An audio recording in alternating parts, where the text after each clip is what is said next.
Good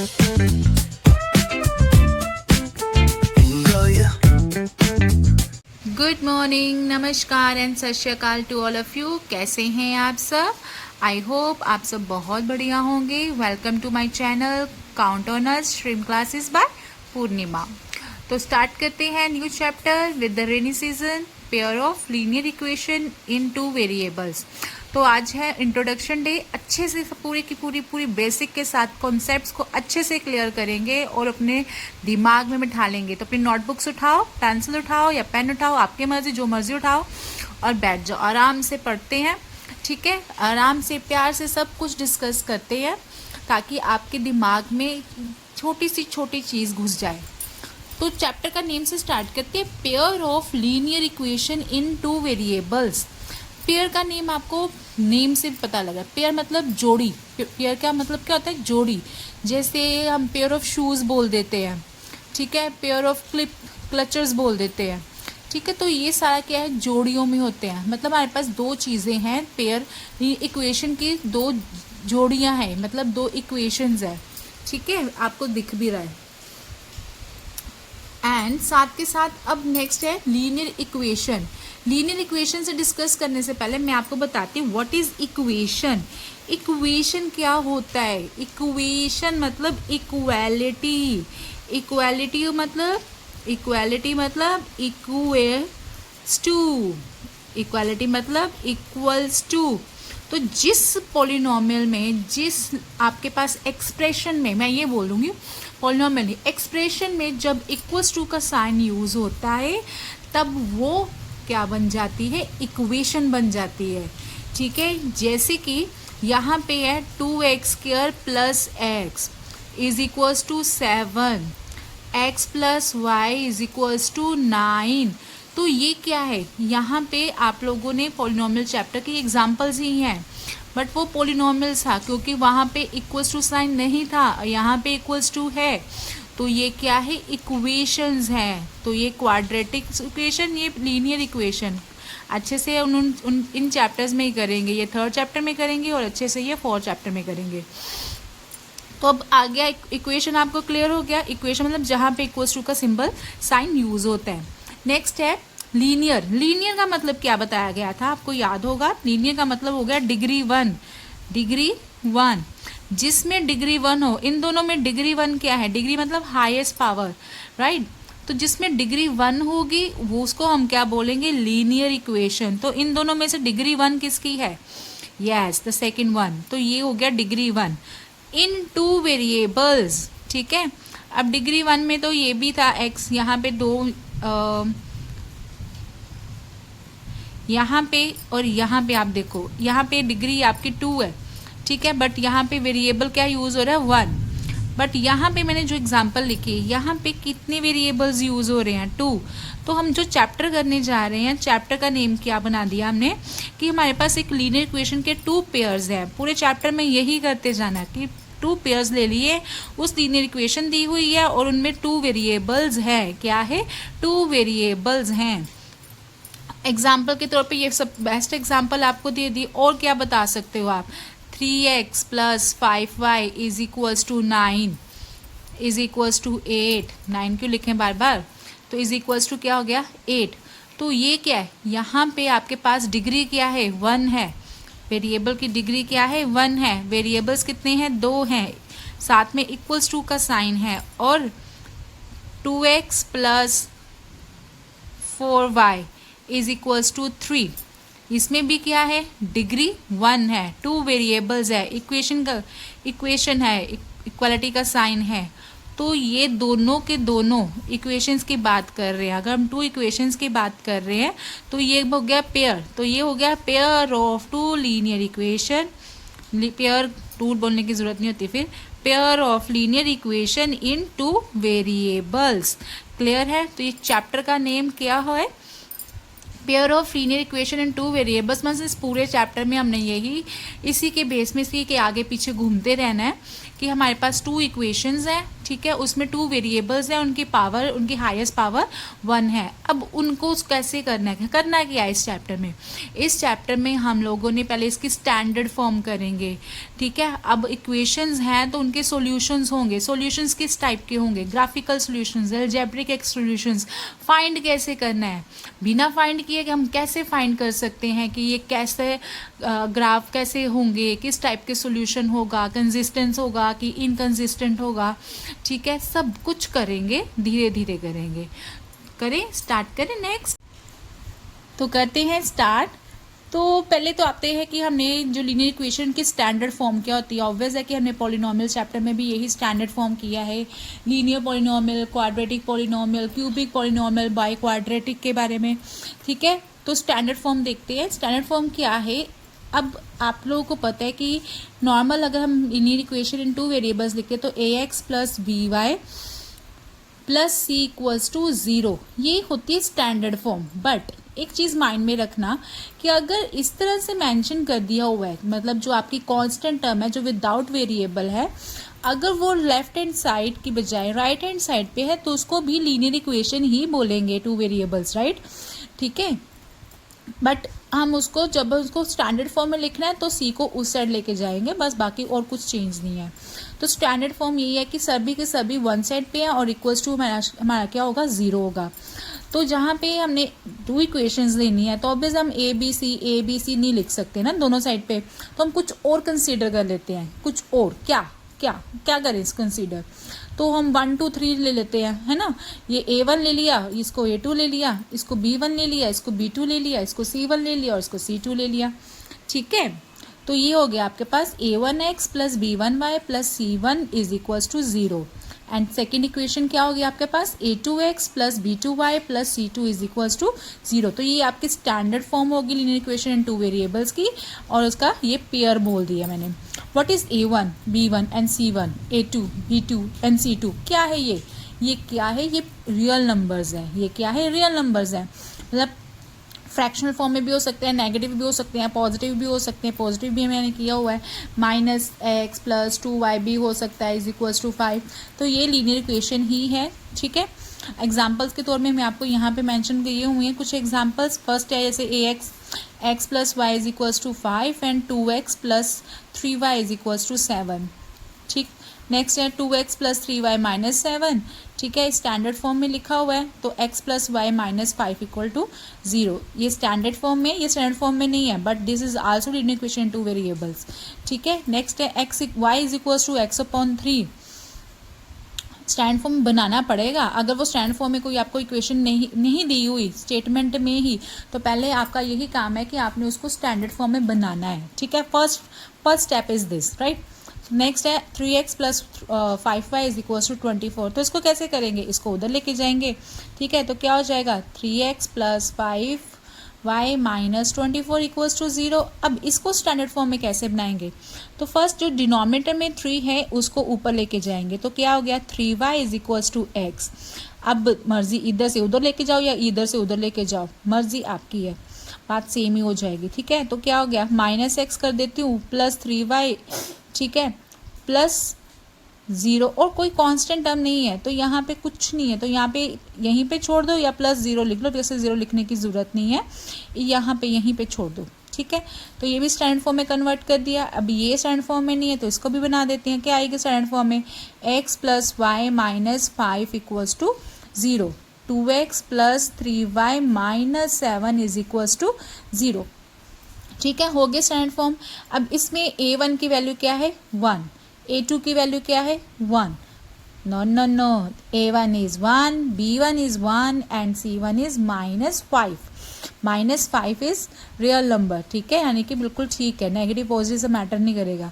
और A2 की value क्या है आपके पास 2, B2 की वैल्यू क्या है 3, C2 की वैल्यू क्या है -7। इसी तरह से हम बाकी कंपेयर कर लेते हैं।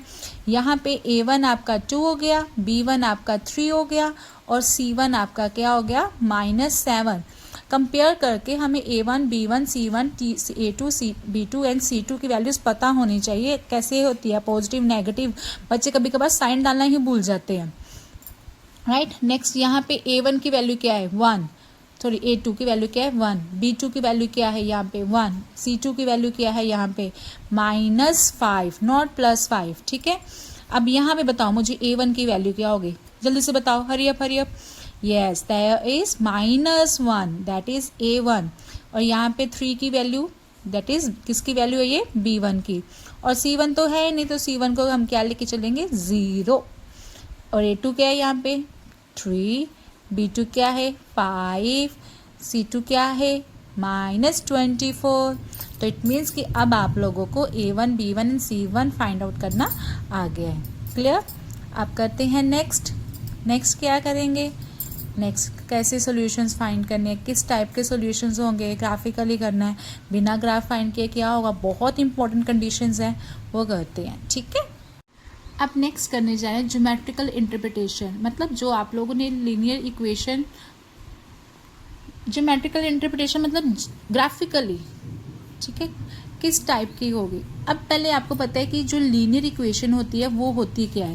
लीनियर इक्वेशन में आपके पास ग्राफ कैसा होगा, लीनियर नेम से ही पता लग रहा है कि जो आपका ग्राफ होगा वो क्या होगा, किया अपने पॉलिनोमियल चैप्टर में that is a straight line graph, straight line that will be parallel to x axis and y axis, centre से भी पास होके जा सकती है, ठीक है, तो उसको बोलते हैं स्ट्रेट लाइन ग्राफ, ठीक है। अब यहाँ पे पहले तो ये बात होगी कि जो आपके पास लीनियर इक्वेशन है उस इक्वेशन की ग्राफिकली रिप्रेजेंटेशन क्या है कि वो एक स्ट्रेट लाइन है, ठीक है। मैं आपको बताऊंगी भी कैसे बनाते हैं, ठीक है। अभी हल्का सा इसका ओवरव्यू ले लेते हैं इंट्रोडक्शन में जितना चाहिए। ये आपकी लाइन है, we can represent the line. अगर आप उसको एक सिंगल लाइन तो बहुत साइड एक्सटेंडेड होती है, या फिर स्मॉल एल के साथ स्मॉल एम स्मॉल एन के साथ रिप्रेजेंट कर सकते हैं। बट अगर आप डॉट्स को ज्वाइन करना है, ठीक है, डॉट्स की बात करें, बिकॉज टू पॉइंट्स को ज्वाइन करने के बाद ही आपका क्या बनता है, लाइन ड्रॉ होती है, अदरवाइज नहीं होगी, ठीक है। तो उसको हम कैपिटल्स के साथ, अभी इसको मैं कैसे लिखूंगी, कैपिटल AB, ठीक है। AB कैसे रिप्रेजेंट करते हैं, AB लाइन, ठीक है, तो ये लाइन होगी। अगर आपने स्मॉल लेटर यूज किया तो वन साइड पे लिखेंगे small l is a line, that is a line, ठीक है। ये थोड़ा सा कॉन्सेप्ट वैसे हल्का सा है, पेपर यहाँ पे चैप्टर के अकॉर्डिंग नहीं है। तो यहाँ पे अगर देखें तो आपके पास दोनों ग्राफ की दोनों इक्वेशंस हैं। The first one is a1x plus b1y plus c1 is equals to 0, a2x plus b2y plus c2 is equals to 0। तो first line is a straight line. Straight line किसकी, अकेली स्ट्रेट लाइन यहाँ पे नहीं होगी, आपका pair में हो सकती है। अब पेयर का मतलब ये नहीं है कि पैरेलल हो, पेयर में मतलब ऐसे भी जा सकती है, ठीक है। पेयर का मतलब ये है कि ये दोनों, ये इस लाइन के ये पैरेलल भी हो सकती है, ठीक है, ये ऐसे भी जा सकती है, या इसको कोइंसाइड भी कर सकती है। मतलब सीधा है कि आपके पास 2 लाइन्स ड्रॉ होगी, ठीक है, ग्राफ में 2 लाइन्स ड्रॉ होगी and that line can be parallel to, maybe intersect, maybe coincide. Coincidence क्या होते हैं, कैसे, ये हम करेंगे आगे, कंडीशंस के भी डिपेंड करता है, ठीक है। तो ये आपका ग्राफिकल रिप्रेजेंटेशन हो गया। बट अगर आपको सॉल्यूशन फाइंड करना है, अगर 2 इक्वेशंस की वैल्यूज फाइंड करनी कि x की वैल्यू और y की वैल्यू क्या होगी, ठीक है, तो x की वैल्यू और y की वैल्यू वैसे तो देखा जाए तो, वैसे तो अगर एक इक्वेशन से देखा जाए, एक इक्वेशन में आपके पास इन्फानाइट वैल्यूज होगी, इन्फानाइट पॉइंट्स होंगे, ठीक है, दोनों। बट अगर हमने दोनों इक्वेशंस को ज्वाइन कर रहे हैं, दोनों इक्वेशंस को ले रहे हैं, पेयर ले रहे हैं, तो यहाँ पे x और y की एक ही वैल्यू होगी, क्या होगी, एक ही वैल्यू होगी। और वो जो वैल्यू होगी वो ग्राफिकली अगर देखा जाए that is a point of intersection, graphically ऐसे होगा।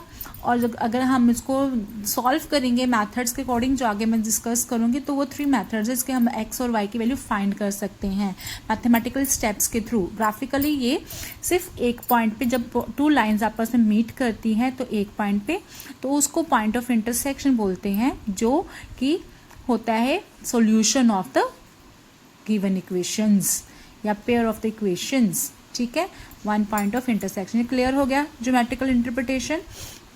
मैं फिर से रिपीट कर देती हूँ कि लाइन जो होती है, एक लीनियर इक्वेशन, एक सिंगल लीनियर इक्वेशन की एक स्ट्रेट लाइन होती है। जब आप यहाँ पे पेयर की बात करें तो यहाँ पे 2 लाइंस होगी, that can be parallel, that can be intersecting at a point, और कोइंसाइड भी कर सकती है, ठीक है। तो बट आपके पास अगर हमने सॉल्यूशन फाइंड करना है कि सॉल्यूशन क्या होगा, तो वो सॉल्यूशन होगा दैट इज इंटरसेक्टिंग पॉइंट, जब टू लाइंस आपस में इंटरसेक्ट करती है उसी को हम क्या बोलेंगे, एक्स और वाई की वैल्यू। ग्राफिकली हम इसको फाइंड कर सकते हैं अगर हमने। चलो अब आगे बढ़ते हैं, नेक्स्ट पॉइंट करते हैं। ये क्लियर है आई होप। नेक्स्ट है आपके पास जो आपके सॉल्यूशंस होंगे। अभी जैसे मैं आपको बार बार बोल रही कि पैरेलल भी हो सकती है, इंटरसेक्ट भी हो सकती है, कोइंसाइड भी कर सकती है, तो उस हिसाब से आपके पास 3 केसेस आते हैं। मैं आपको उसको टेबल के अकॉर्डिंग में बताऊंगी, बट हम डिस्कस करते हैं टर्न बाय टर्न, ठीक है।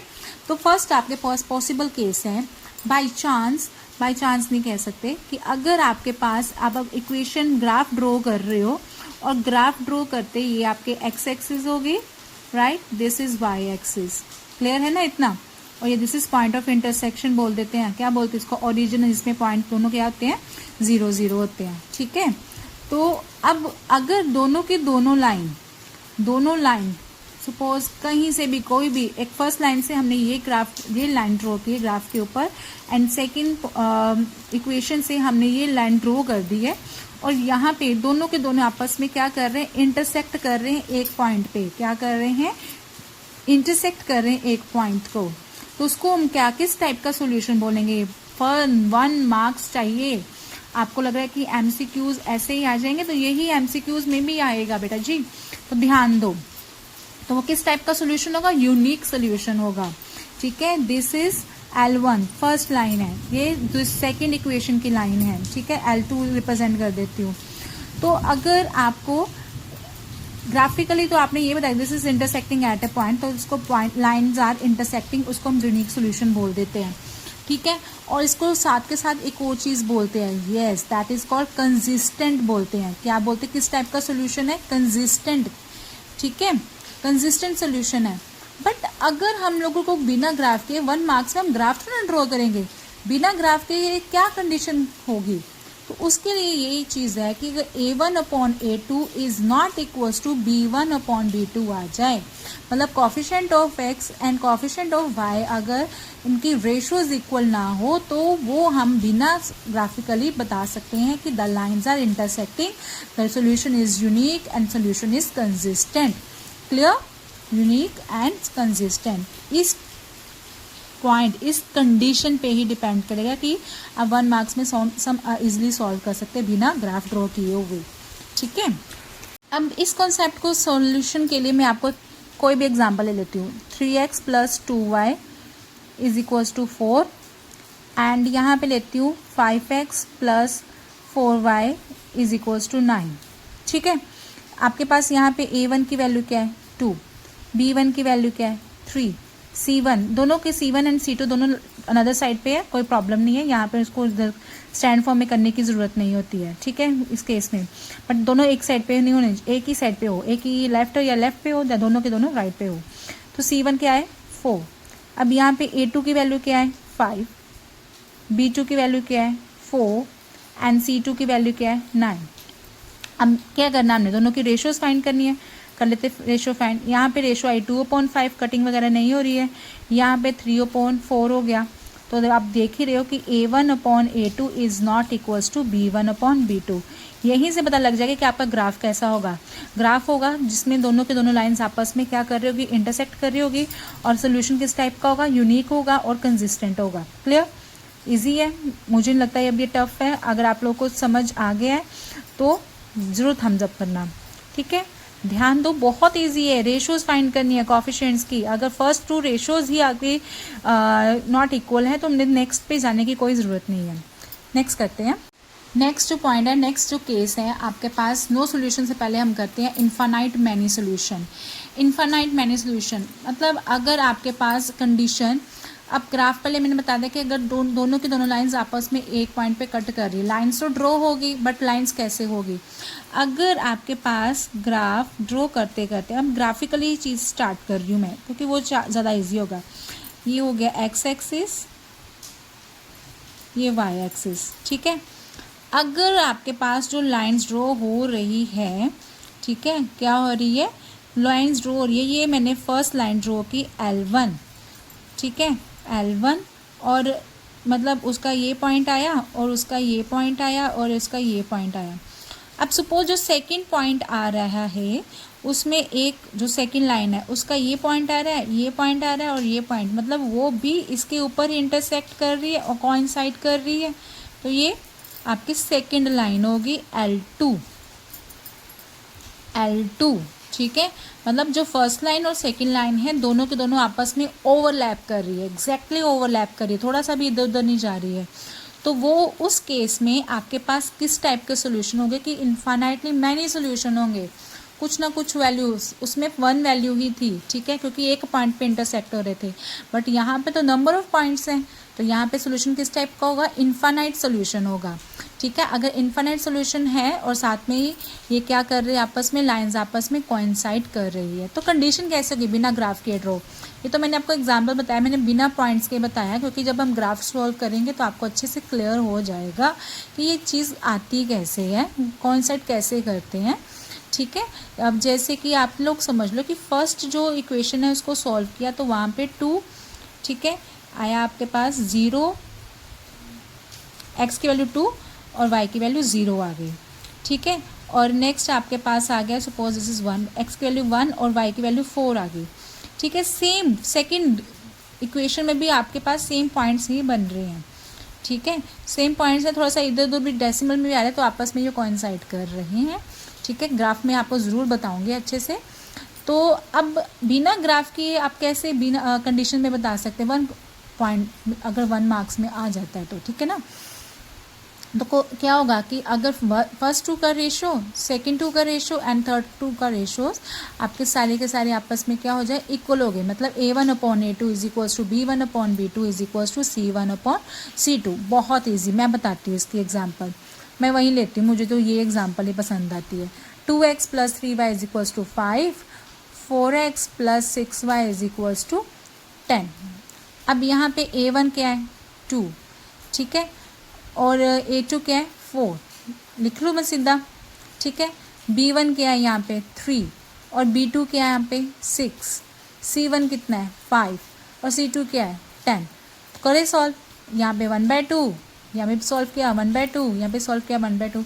अरे ये तो सभी के सभी रेशियोज आपस में क्या आ गए, इक्वल आ गए, ठीक है। तो इसका मतलब क्या हुआ, A1/A2 is equals to B1/B2 is equals to C1/C2। But एक चीज़ माइंड में रखना कि ये क्या हो गए, ये भी कंसिस्टेंट होगा, क्या होगा, सोल्यूशन क्या होगा, finite many solution and consistent. But किस टाइप का कंसिस्टेंट, डिपेंडेंट कंसिस्टेंट, ठीक है, डिपेंडेंट कंसिस्टेंट होगा, डिपेंड होगा वो, ठीक है। क्लियर है, इन्फिनाइट मैनी सोल्यूशन फर्स्ट हो गया इंटरसेक्टिंग एट ए पॉइंट जिसमें A1/A2 is not equals to B1/B2। पहले 2 रेशो मतलब इक्वल नहीं हुए, बट इसमें सभी के सभी इक्वल हो गए, ठीक है। बट अगर फर्स्ट 2 इक्वल आते हैं और थर्ड 1 अगर इक्वल ना हुआ, वो भी कंडीशन हो सकती है, तो उस टाइप में ग्राफ कैसा होगा, उस टाइप में ग्राफ ये आपका आ गया x एक्सिस और ये y एक्सिस, ठीक है। तो x एक्सिस और y एक्सिस में अगर फर्स्ट लाइन आपने ड्रॉ की है, ज़रूरी नहीं मैं ऐसे ही ड्रॉ कर रही हूँ, दिस इज L1, और जो सेकेंड लाइन ड्रॉ करे वो एग्जैक्टली उससे सेम डिस्टेंस पे ही जा रही है, वो L2, मतलब उनके बीच में जो हाइट है डिस्टेंस है वो सेम है।